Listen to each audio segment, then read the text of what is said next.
Klarifikasi Aris anak pertama Opa Hans dan Oma Rita bantah terlantarkan orang tua, ngaku ekonomi tak stabil.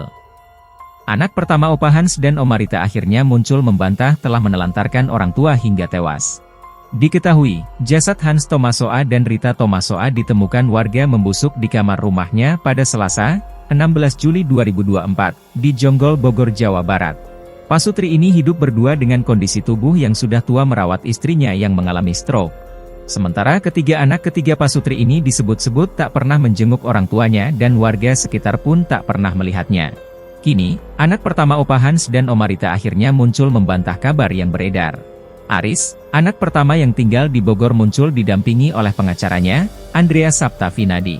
Kita sangat menyayangkan kepada oknum-oknum memberikan narasi pencemaran nama baik, memfitnah tanpa mengkonfirmasi kepada keluarga ini sangat disayangkan, kata Andreas lewat TikTok @story wartawan hiburan, Minggu, 21 Juli 2024. Andreas membantah bahwa anak-anak paustri lansia ini telah menelantarkan orang tuanya. Selain itu, ia juga membantah bahwa anak-anak Opa Hans tidak merespon dengan kabar meninggalnya orang tua. Kemudian, Andreas juga membantah bahwa anak-anak Opa Hans tidak menjenguk orang tuanya sejak tahun 2017. Andreas mengatakan bahkan kliennya itu sempat tinggal bersama mendiang orang tuanya. Ia menjelaskan, Aris bersama anak-anaknya tinggal bersama dalam satu atap sejak rumahnya dibeli pada 2018 silam. Namun beberapa tahun setelahnya, Aris memutuskan untuk keluar dari rumah tersebut karena mendapatkan pekerjaan. Kendati begitu, Andreas mengungkap kondisi perekonomian anak-anak Hans dan Rita yang tengah tidak stabil.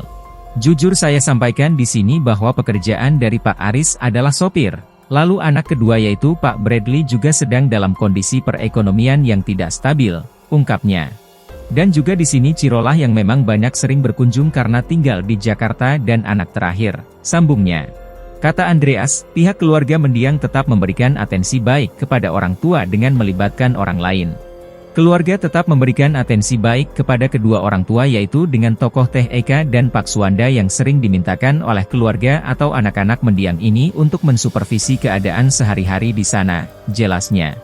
Lebih lanjut, Andreas menyebutkan sebelum Pasutri meninggal dunia anaknya sudah meminta pengurus gereja dan pengurus RT.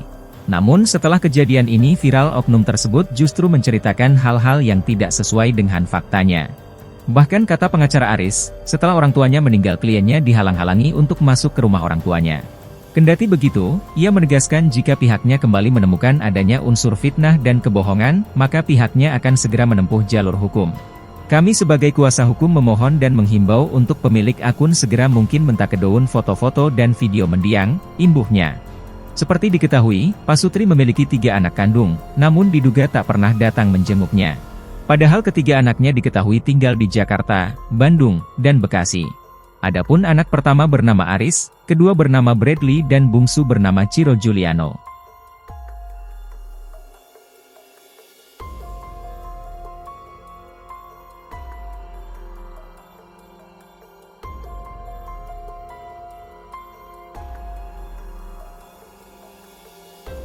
Download Tribun X sekarang, menghadirkan lokal menjadi Indonesia.